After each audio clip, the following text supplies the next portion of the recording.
So a couple of weeks ago, I went to the voice specialist, and this was before my surgery on the tongue the other day.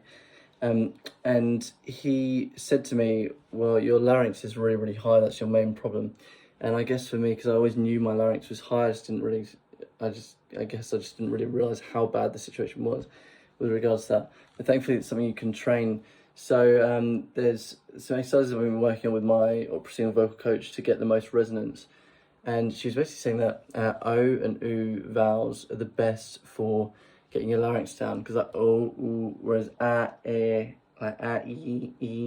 all that stuff is very, very high. So yeah, O and U brings this down more naturally. So we've been doing things like this, you,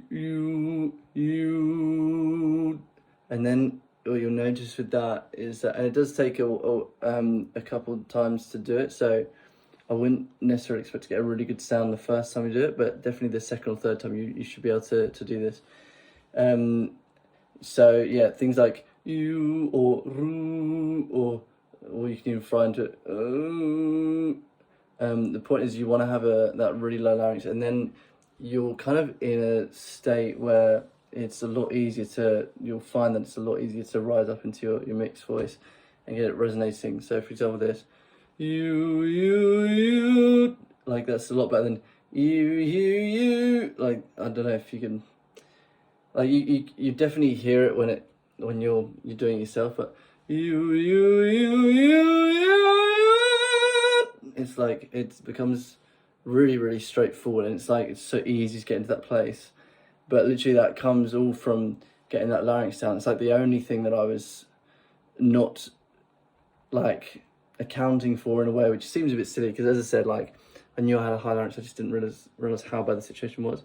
But I've definitely found that since the tongue surgery, and I noticed this especially on the first day when I had it done, it's been a bit difficult since then, as you know, because all as the tongue's healing, all that swelling and pain and stuff is stopping me from getting good results with that stuff for the time being. I have been assured by two separate people on good authority that the tongue is meant to heal, and you're not meant to be able to have it flexible for these first few days anyway.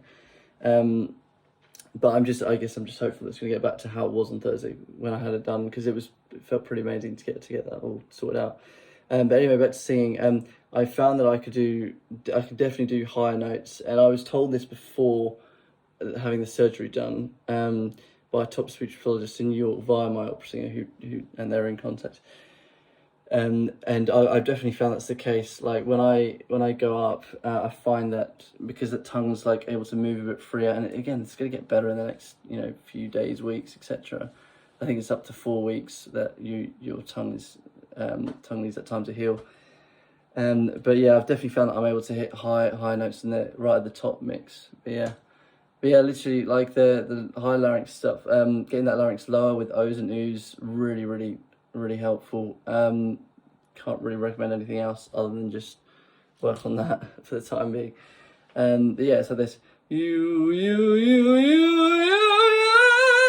and you could do that you could do that really high if you want to. Like I'm not like, again, that's not like a nice sound, but the point is you can get up there. Like you see, there's a lot of tightness in there still, but the idea is there. Anyway, play with that, and it gets quite fun. Like for example, my brother and I, we do this all the time. Like we sing a phrase of a song and we see who can do it higher, and we start like really, really low. So I think it's a build up.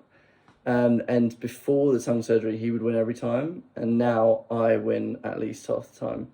So take that any way you want, but that's my experience so far.